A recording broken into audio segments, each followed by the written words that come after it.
और दो या हाँ, कुसुम जी, तोरल जी हैं आप? हाँ सर। हाँ हाँ, हाँ, आपको सुन जय रहे हैं हम लोग। जिनेन्द्र, हाँ। बस एक फाइल करनी थी, बस ज्वाइन कर रहे हैं। हाँ ठीक है, तो 2:20 हो गए, हम स्टार्ट करते हैं। मंगलाचरण कर लेते हैं। रिकॉर्डिंग हो रही है, तो जो भी है वो बाद में सुन लेंगे। मोक्ष मार्गस्य नेतारं भेत्तारं कर्म भूगतां ज्ञातारं विश्वतत्त्वानां वन्दे तद्गुणलब्धये, वन्दे तद्गुणलब्धये। पेज नंबर 22 से आप शुरू पढ़ेंगे। है बुक आपके पास तुरल जी? है मेरे पास। हाँ, तो ये है 22 नंबर पे, सम्यक दर्शन की उत्पत्ति की अपेक्षा भेद। हाँ, 2 पेज हम कर सकते हैं आज, ये एटलीस्ट ये टॉपिक हो जाएगा। ओके। मैं ट्राई करती हूँ रीड करने को, अच्छा नहीं होगा तो प्लीज आप नहीं नहीं नहीं, रीड, बिल्कुल बिल्कुल होगा। आप देखिए।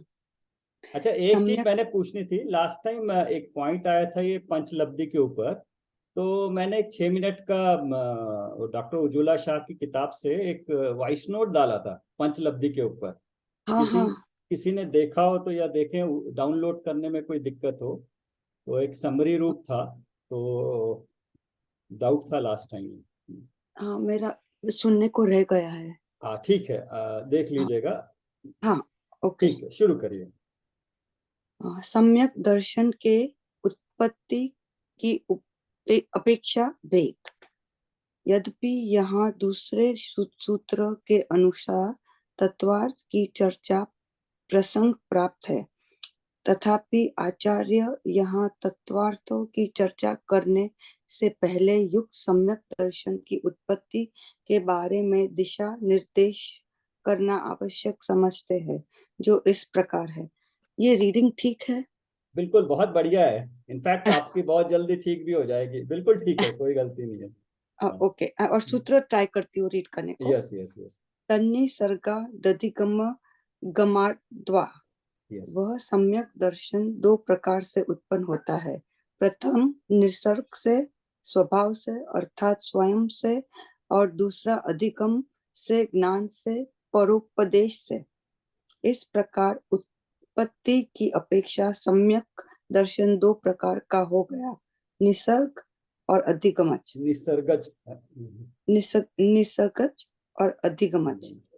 यद्यपि यह काट्य सत्य। अकाट्य सत्य है, देशनालब्धि के बिना सम्यक दर्शन की उत्पत्ति नहीं होती, तथापि निसर्गज सम्यक दर्शन और अधिगमच सम्यक दर्शन के अंतर मात्र इतना ही है कि निसर्गज सम्यक दर्शन वालों को वह देशनालब्धि पूर्व भाव में प्राप्त हो जाती है, और उससे संस्कार के निमित्त से वर्तमान भाव में साक्षात उपदेश के बिना ही सम्यक दर्शन की प्राप्ति हो जाती है।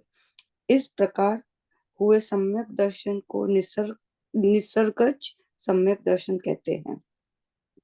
जिन यहाँ जीवों यहाँ पे डिस्कस कर लेते हैं। यहाँ पे इन्होंने 2 प्रकार से उत्पन्न बताया, 2 प्रकार का नहीं बताया।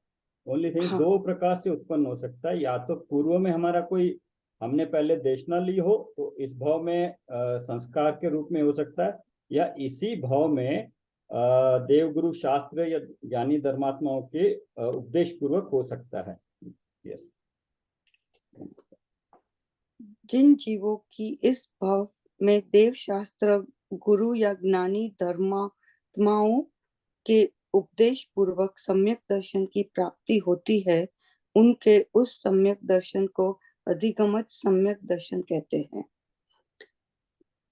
दो प्रकार के सम्यक दर्शनों में पर पदार्थों से भिन्न निज भगवान आत्मा में रूप अपनेपन रूप दृढ़ प्रतिरूप उपादान और अनंतानुबंधी क्रोध, मान, माया, लोभ और मिथ्यात्व का क्षय, सयोपशम अथवा उपशम रूप अंतरंग निमित्त को समान रूप से पाया ही जाते हैं। मात्र परोपदेश रूप बाह्य निमित्त में ही इतना अंतर होता है कि निसर्गज सम्यक दर्शन में पूर्व भाव में प्राप्त उपदेश का संस्कार बाह्य निमित्त होता है और अधिगमज सम्यक दर्शन में इसी भाव में प्राप्त परोपदेश रूप बाह्य निमित्त होता है। दोनों का अरे हाँ, उत्पत्ति का तो डिफरेंस बताया है, लेकिन दोनों में उत्पत्ति का जो मेन कारण है वो निज भगवान आत्मा में दृढ़ प्रतीति रूप उपादान और अनंतामदि क्रोध मान माया लोभ का जब या तो उपशम होता है क्षयोपशम या क्षयोपशम से पाया जाता है। हाँ ठीक है, मैं पढ़ता हूँ आगे से। हाँ, थैंक यू। ओके, बहुत बढ़िया। अरे भाई, सम्यक दर्शन तो सम्यक दर्शन है, वह निसर्ग से स्वभाव से हुआ या परोपदेश से, इससे उसमें कोई अंतर नहीं पड़ता। यहाँ तो मात्र यह बताया गया है कि वह सम्यक दर्शन किसी को पूर्व भव के संस्कार के निमित्त से स्वतः हो जाता है और किसी को सद्गुरु के समागम से सदुपदेश पूर्वक होता है। तात्पर्य यह है कि सम्यक दर्शन रूप कार्य का स्वभाव का नियामक त्रिकाली उपादान रूप कारण तो स्वयं का आत्मा या उसका श्रद्धा गुण है। विधि प्रक्रिया का नियामक क्षणिक उपादान नंबर 1 अंतर पूर्व क्षणवर्ती पर्याय के व्यरूप आत्मोन्मुखी पुरुषार्थ है तथा काल का नियामक क्षणिक उपादान नंबर 2 तत्समय की योग्यता है। इसमें यह बताया कि कौन से उत्पत्ति की अपेक्षा दो बताएं, लेकिन मेन रीजन जो उपादान कारण है वह तो त्रिकाली उपादान कारण स्वयं आत्मा का श्रद्धा गुण, आत्मा में जो श्रद्धा गुण है उसी का वही उपादान कारण है। इस प्रकार सम्यक दर्शन के उत्पन्न होने रूप कार्य का स्वभाव का नियामक आत्मा का श्रद्धा गुण रूप त्रिकाली उपादान, विधि या प्रक्रिया का नियामक अंतर पूर्व क्षणवर्ती पर्याय के व्यरूप क्षणिक उपादान नंबर 1 एवं काल का नियामक तत्समय की योग्यता रूप क्षणिक उपादान नंबर 2 है। जब उक्त उपादानों के बल पर अंतरोन्मुखी पुरुषार्थ पूर्वक सम्यक दर्शन रूप कार्य उत्पन्न हो रहा है, तब निमित्त के रूप में तत्संबंधी कर्म का उपशम, क्षयोपशम अथवा क्षय रूप अंतरंग निमित्त तो होता ही है। इसमें दो चीजें हैं, एक तो अपने आत्मा का पुरुषार्थ, ये तो आत्मा में हो रहा है, बट उस वक्त जो निमित्त रूप से कर्मों में, द्रव्य कर्मों में उपशम, क्षय और क्षयोपशम का कार्य वो निमित्त रूप हो रहा है। बाह्य निमित्त के रूप में यदि पूर्व काल में प्राप्त उपदेश का संस्कार निमित्त हो तो उसे निसर्गत सम्यक दर्शन कहते हैं, और वर्तमान में प्राप्त परोपदेश निमित्त हो तो उसे अधिगमत सम्यक दर्शन कहते हैं। इस प्रकार निसर्गज और अधिगमत सम्यक दर्शन में मात्र बहिरंग निमित्त का ही अंतर है। तीनों उपादान कारण और अंतरंग निमित्त तो समान ही है। तीनों उपादान कारण आत्मा के त्रिकाली उपादान और ये क्षणिक अनंतर पूर्व क्षणवर्ती पर्याय और उस काल के तत्समय की योग्यता रूप जो क्षणिक उपादान निमित्त है, तीन तो आत्मा के अपने हैं और अंतरंग निमित्त तो समान ही है। तीनों उपादान कारण और अंतरंग निमित्त तो समान ही है।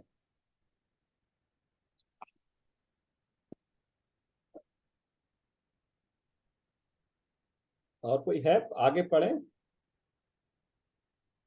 अनुजी है? पढ़े। हाँ जी। हाँ, आप पढ़ेंगे आगे? आप ये नेक्स्ट? नहीं नहीं नहीं नहीं, मैंने अभी ज्वाइन किया है। मैं अच्छा, सुन रही हूँ। Okay okay. नेक्स्ट है चैप्टर पेज नंबर 24 पे 7 तत्वार्थ। दूसरे सूत्र में तत्वार्थ श्रद्धांत को सम्यक दर्शन कहा है। अतः यह प्रश्न उठना स्वाभाविक है कि तत्वार्थ कितने प्रकार के होते हैं और वे कौन कौन हैं। उक्त प्रश्न के उत्तर में कहते हैं, जीवा जीवाश्रव बंध संवर निर्जरा मोक्षास्त्वत्वम। जीव अजीव आश्रव बंध संवर निर्जरा और मोक्ष। जीव अजीव आश्रव बंध संवर निर्जरा और मोक्ष, ये 7 तत्व हैं। यद्यपि पुण्य और पाप तत्व आश्रव व बंध में शामिल है, तथापि यदि उनका पृथक से उल्लेख करें तो इन्हें मिलाकर तत्व 9 प्रकार के हो जाते हैं। यहाँ एक प्रश्न संभव है कि सम्यक दर्शन की परिभाषा में तो तत्वार्थों की चर्चा की गई है, पर यहाँ तो तत्वों की बात की जा रही है। उत्तर, बात एक ही है, यहाँ तत्वार्थों को ही तत्व कहा जा रहा है। पूर्व में हम ये स्पष्ट कर चुके हैं कि चाहे हम तत्व कहे, चाहे अर्थ कहे या फिर तत्वार्थ कहे, इस प्रकरण में तीनों का अर्थ एक ही समझना चाहिए। तत्व, अर्थ, तत्वार्थ। पुण्य और पाप आश्रय बंध में किस प्रकार शामिल होते हैं? प्रश्न किया है। उत्तर, आश्रय भी दो प्रकार का होता है और बंध भी दो प्रकार का होता है। वह इस प्रकार है, एक पुण्याश्रय और दूसरा पापाश्रय, और एक पुण्य बंध और दूसरा पाप बंध। इसे हम इस प्रकार समझ सकते हैं, आश्रय में पुण्याश्रय पापाश्रय, बंध में पुण्य बंध पाप बंध, या पुण्य में पुण्याश्रय पुण्य बंध, पाप में पापाश्रय पाप बंध। यद्यपि यहाँ 7 या 9 तत्व ही कहें, तथापि उक्त 9 तत्व भी हैं, अर्थ भी हैं और तत्वार्थ भी हैं। यहाँ इस सूत्रों में तत्वार्थों के श्रद्धान को सम्यक दर्शन कहा है, अतः यहाँ तत्वार्थ ग्रहण करना ही उचित है। इन तत्वार्थों का सामान्य स्वरूप इस प्रकार है। जीव, ज्ञान दर्शन स्वभावी, ज्ञानानंद स्वभावी आत्मा को जीव तत्व अतः जीव तत्वार्थ कहते हैं। नंबर 2, अजीव, ज्ञान दर्शन स्वभाव से रहित तथा आत्मा से भिन्न समस्त उद्गल आदि पदार्थ अजीव तत्व या अजीव तत्वार्थ हैं। इन शरीर आदि सभी पदार्थों से भिन्न चेतन तत्व आत्मा ही जीव है। वह आत्मा रूप जीव मैं ही हूं, मुझसे भिन्न सभी पुद्गल आदि पदार्थ अजीव है।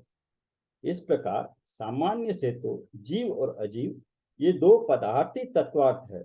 आश्रवादिक तो इन जीव अजीव तत्वार्थों के सम्मिलित विशेष हैं। तत्वार्थ दो प्रकार के होते हैं, द्रव्य तत्वार्थ और पर्याय तत्वार्थ। जीव और अजीव द्रव्य रूप तत्वार्थ है और शेष आश्रवादिक पर्याय रूप तत्वार्थ है। पर्याय रूप तत्वार्थ द्रव्य और भाव के भेद से दो प्रकार के होते हैं। पर्याय रूप तत्वार्थ, उसमें हम इस प्रकार जान सकते हैं, भावाश्रय और द्रव्याश्रय, भाव बंध और द्रव्य बंध, भाव आश्रय और द्रव्य संवर, भाव संवर और द्रव्य संवर, भाव निर्जरा और द्रव्य निर्जरा, भाव मोक्ष और द्रव्य मोक्ष, भाव पुण्य और द्रव्य पुण्य, भाव पाप और द्रव्य पाप। इनका स्वरूप इस प्रकार है। नंबर 1, भाव आश्रय और द्रव्य आश्रय। जिन मोह राग द्वेष रूप भावों के निमित्त से ज्ञानावरणादि कर्म आते हैं, उन मोह राग द्वेष भावों को तो भाव आश्रय कहते हैं और उसके निमित्त से कारमान वर्गणाओं का ज्ञानावरणादि कर्मों रूप परिणमना द्रव्य आश्रय है। भाव का मतलब बताया इन्होंने, जो जीव के भाव हैं मोह राग द्वेष रूप, वो तो जीव में हो रहे हैं, लेकिन जो द्रव्य रूप कर्म आ रहे हैं ज्ञानावरणादि 8 कर्म, उसको द्रव्य कर्म कहा है, द्रव्य आश्रय। भाव बंध और द्रव्य बंध, मोह राग द्वेष पुण्य पाप आदि विभाव भाव में आत्मा का रुक जाना भाव बंध है और उसके निमित्त से कारमान वर्गना रूप उद्गल का स्वयं कर्म रूप होकर आत्मा से बनना एक क्षेत्रावगा रूप होना द्रव्य बंध है।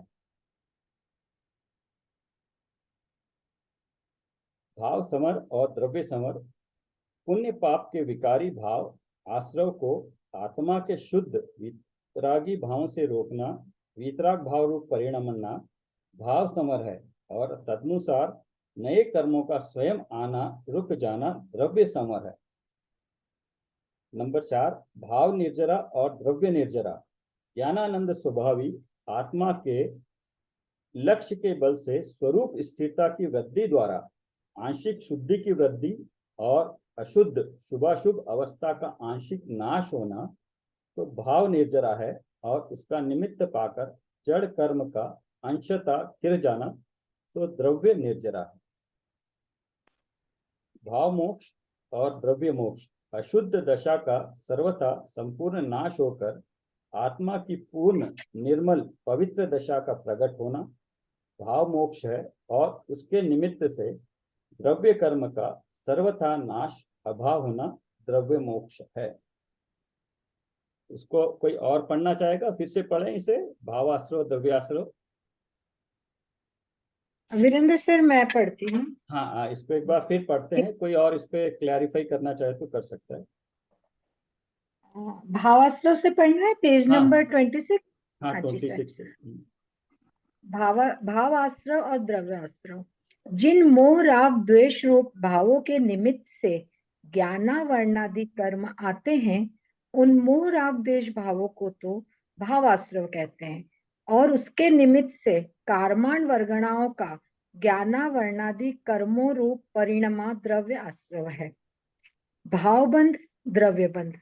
मोह राग देश पुण्य पाप आदि विभाव भावों में आत्मा का रुक जाना भावबंध है, और उसके निमित्त से कार्माण वर्गणाओं का रूप पुद्गल का स्वयं कर्म रूप होकर आत्मा से बनना, एक क्षेत्र अवगाह रूप होना द्रव्य बंध है। भाव संवर, द्रव्य संवर। पुण्य पाप के विकारी भावों को आत्मा के शुद्ध, मतलब विकारी भाव जो हमने कर्म बांधे हैं, आश्रय हुआ है, उसको विकारी भाव बोला है।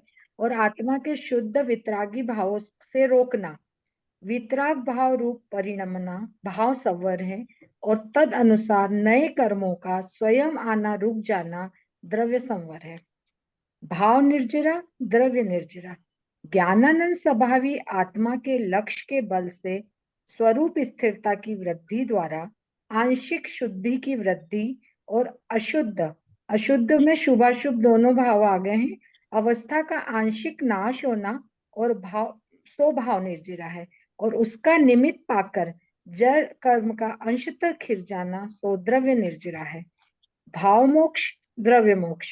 अशुद्ध दशा का सर्वथा संपूर्ण नाश होकर आत्मा की पूर्ण निर्मल पवित्र दशा का प्रकट होना भाव मोक्ष है, और उसके निमित्त से द्रव्य कर्म का सर्वथा नाश यानी अभाव होना द्रव्य मोक्ष है। भाव पुण्य, द्रव्य पुण्य। अघाती कर्मों की पुण्य प्रकृतियों के बनने से आत्मा के जो दया दानादि शुभ भाव निमित्त है, वो वे शुभ भाव भाव पुण्य है। और उनके निमित्त से अघाती कर्मों की जो पुण्य प्रकृतियां बनती है, वो द्रव्य पुण्य है। भाव पाप और द्रव्य पाप। आत्मा के जिन मोह द्वेष और अशुभ राग रूप भावों से घाती कर्म और अघाती कर्म की पाप प्रकृति रूप द्रव्य पापों का बंध होता है, वे भाव भाव पाप है। ज्ञानावरणादि घाती कर्म और अघाती कर्मों की पाप प्रकृतियां द्रव्य पाप है। टाइम हो गया है, पुण्य, यहाँ रुकते हाँ हैं। इस पे हाँ मेन जी। पॉइंट जो है कि दो दो दो पार्टीज हैं, एक है जीव और जीव के शुद्ध अशुद्ध भाव, और दूसरा है उनके निमित्त से द्रव्य कर्म आना और बंधना, या उनका रुकना।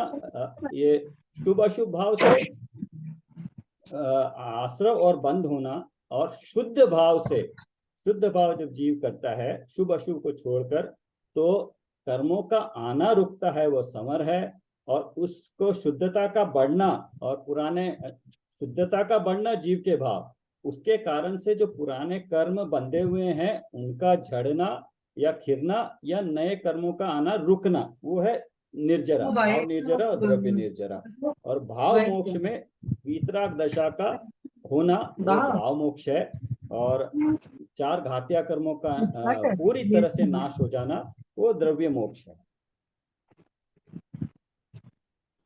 तो अपने आप को म्यूट कर लीजिए, बहुत आवाजें आ रही, डिस्टरबेंस हो रहा है। आइए, सही सही। आप म्यूट कर ले। वीरेन जी, आप कर सकते हैं इनको, आप म्यूट कर दीजिए, आप होस्ट हैं। हाँ, किनको है?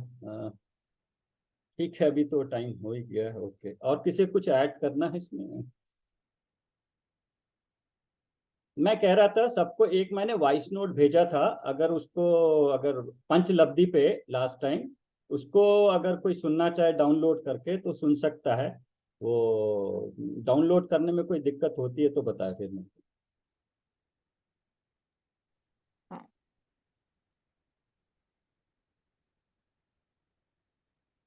कुसुम जी, आप कुछ कहना चाहेंगे इसमें, कुछ ऐड करना चाहेंगे?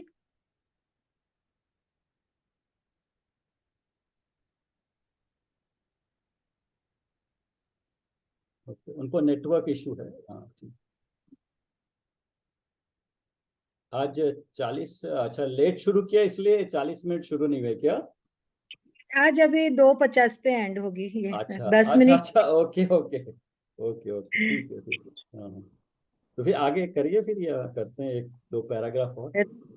ना चाहेगा या मैं कंटिन्यू करूं? हाँ हाँ, आप करिए। Okay sir. पुण्य और पाप आश्रव बंध के ही अवान्तर भेद है। शुभ राग से पुण्य का आश्रव और बंध होता है, और अशुभ राग द्वेष और मोह से पाप का आश्रव और बंध होता है।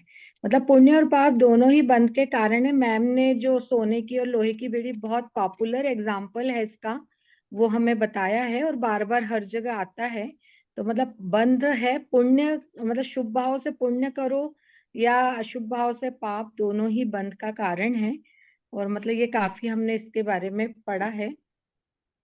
जीव और अजीव द्रव्य तत्व है, मूल तत्व है, अतः उन्हें सर्वप्रथम रखा गया। उसके बाद संसार पूर्वक मोक्ष होने के कारण पहले संसार के कारण रूप आश्रय और बंध, उसके बाद मुक्ति के कारण रूप संवर और निर्जरा, इन पर्याय तत्वों को रखा है। अंत में मुक्ति होने से मोक्ष तत्व को अंत में रखा गया है। अब जैसे सवाल उठता है कि ये 7 तत्व को इसी सीक्वेंस में क्यों रखा है, तो उसका खुलासा किया है भारिले जी ने कि जीव और अजीव तत्व तो द्रव्य तत्व है, मतलब वही मूल तत्व है। हमको सबसे पहले उसी में भेद विज्ञान करना है, जीव और अजीव को अलग मानना है। जो आश्रव बंध होता है वो भी जीव से ही होता है। फिर उसके बाद संसार मतलब मोक्ष की तरफ बढ़ने के लिए सबसे पहले रुकावट है आश्रव और बंध, तो इसलिए फिर उनको रखा है। फिर मुक्ति के कारण संवर और निर्जरा है, ऐसा रखा है। और मुक्ति होने के मोक्ष तत्व को अंत में रखा है। इसीलिए ये पूरी 7 तत्वों की सीक्वेंस है। सर्वप्रथम जीव और उसके बाद जीव के अभाव रूप होने से अजीव को रखा है। उसके बाद आश्रव पूर्वक बंध होने से पहले आश्रव और उसके बाद बंध। इसी प्रकार संवर पूर्वक निर्जरा होने से संवर को पहले और निर्जरा को बाद में रखा गया है, तथा संवर निर्जरा पूर्वक होने से मोक्ष को उसके बाद रखा गया है, अथवा अंत में प्राप्त होने वाले मोक्ष को अंत में रखा गया है। इस ग्रंथ में विवादी तत्वों को जिस क्रम में रखा गया है उसी क्रम में अध्यायों को भी रखा गया है, जो इस प्रकार है। आरंभ के 4 अध्यायों में जीव तत्वार्थ का, 5वें अध्याय में पुद्गलादि अजीव तत्वार्थों का, 6वें 7वें अध्याय में आश्रय का, 8वें अध्याय में बंध का, 9वें अध्याय में संवर निर्जरा का और 10वें अध्याय में मोक्ष तत्वार्थ का वर्णन है। अब ये प्रश्न पूछा गया है, मतलब हमेशा हर जगह ये आता है कि समय सार जी में ये नहीं है और बाकी सब जगह इन 7 तत्वों को मानते, तो यहाँ भी यही प्रश्न हुआ है कि प्रस्तुत ग्रंथ में तत्वार सूत्र में 7 तत्वों का जो क्रम प्रस्तुत किया है, ऐसा क्रम समय सार में क्यों नहीं है। तो इसमें भारिले जी जवाब देते हैं, समय सार के अधिकारों के क्रम के संदर्भ में समय सार अनुशीलन का निम्नांकित अंश द्रष्टव्य है। मतलब समय सार जी का जो उन्होंने अनुशीलन जो लिखी है भारिले जी ने, उस पे से उन्होंने एक पैराग्राफ यहाँ दिया है इस क्वेश्चन के आंसर में। अतः यहाँ समय सार में समागत क्रम के औचित्य की समीक्षा भी आवश्यक है। उक्त संदर्भ में हमें आत्मख्याति से मार्गदर्शन प्राप्त होता है। आत्मख्याति टीका में आचार्य अमृतचंद जी ने इसे नाटक के रूप में प्रस्तुत किया गया है। नाटक के मंच पर जोड़ों की प्रधानता रहती है। इसके अधिकारों के चयन में भी जोड़ों को ध्यान रखा गया है। जैसे समय सार में जैसे अलग अलग अधिकार है, जीव अजीव, कर्ता कर्म, पुण्य पाप, आश्रव संवर, बंध मोक्ष।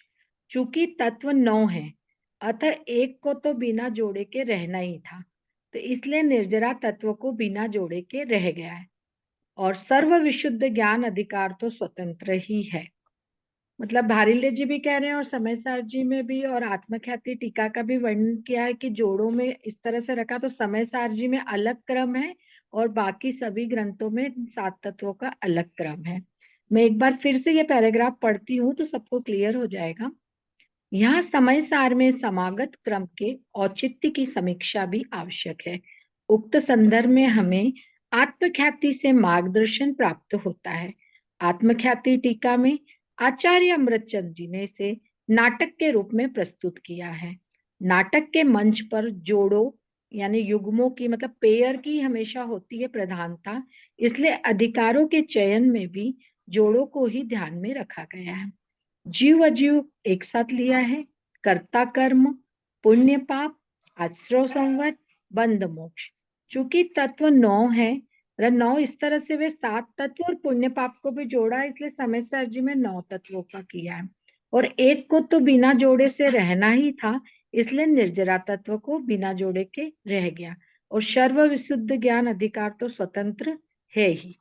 लेकिन इसमें एक यदि कर्ता कर्म जो है इन 7 तत्वों में वैसे आता नहीं है, कर्ता कर्म जोड़ा गया है इसमें। और हाँ, मतलब कर्ता कर्म इसी उससे उद्देश्य, और जीव अजीव के बाद शायद मतलब मैं जहां तक मतलब मेरा सोचना है, इसलिए क्या कि जीव अजीव, जीव ही मतलब कर्ता, और मतलब जो वो कर्म करता है और उसी से फिर बंध होता है पुण्य और पाप का। तो शायद जीव अजीव के बाद फिर इसलिए कर्ता कर्म अधिकार पहले रखा गया है और फिर हाँ, पुण्य पाप रखा गया, मतलब मेरा जहां तक है नॉलेज, मतलब कंफर्म नहीं हूँ इस बात का, अपन मैम से क्लियर कर लेंगे कि यस। कर्ता कर्म जीव अजीव के बाद क्यों रखा गया है और पुण्य पाप के पहले क्यों रखा गया है। उसमें और यदि जीव, हाँ, जीव की जो कर्तृत्व बुद्धि होती है पुण्य पाप में, पुण्य पाप से पहले जो कर्तृत्व बुद्धि होती है कि मैं करता हूँ, और हम्म, कर्तृत्व बुद्धि को छुड़ाने के लिए इसको पहले रखा गया है। इसको हम ये पॉइंट मैडम से क्लैरिफाई कर लेंगे। और मतलब मेरे को ऐसा ही लगता है कि जैसे कर्ता जीव कर्तृत्व बुद्धि करता उसी से पुण्य पाप का बंध होता है, तो इसलिए पुण्य पाप यस अधिकार उसके जी। बाद क्या है, यस, मतलब जहां मतलब नॉलेज है, बाकी मैम पूरा क्लियर कर देंगे। आगे दिया है, शायद इसमें दिया है आगे। यस। लब्धि जी पेज पेज नंबर 28 है, तत्वार्थ मणि प्रदीप बुक का। यद्यपि कर्ता कर्म और सर्व विशुद्ध ज्ञान ये 9 तत्व में नहीं आते, हाँ आ गया है आगे। आगे आगे आगे। तत्व के संदर्भ में जन सामान्य में बहुत अज्ञान रहता है।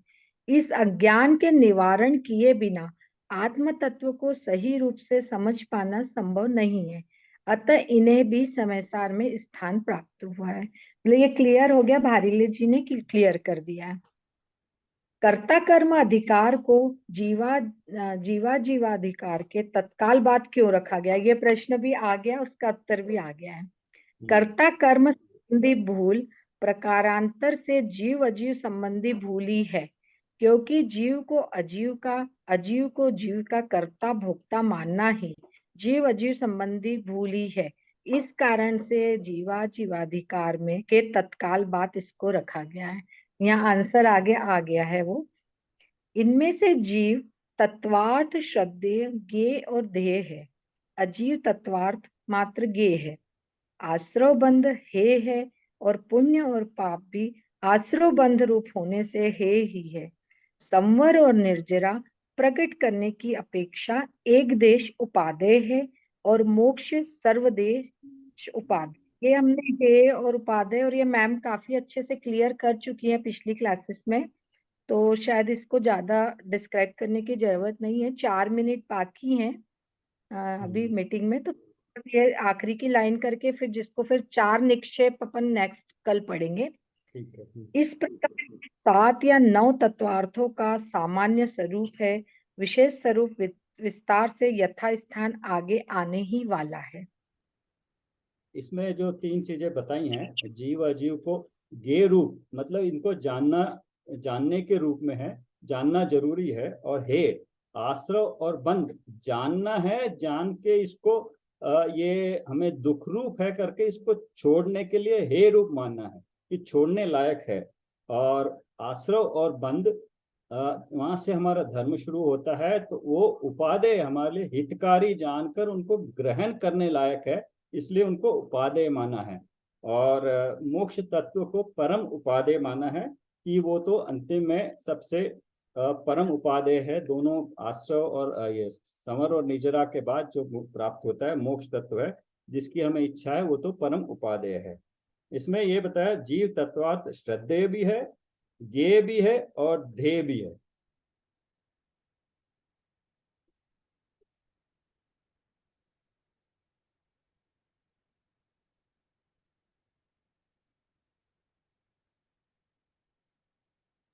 यहाँ किसी को कुछ तत्वों के संबंध में बोलना है या कुछ पूछना है? तो पूछिए, अभी 3 मिनट बाकी हैं। या किसी को कुछ एक्स्ट्रा पता है तो प्लीज मतलब सबसे शेयर कीजिए। हम्म।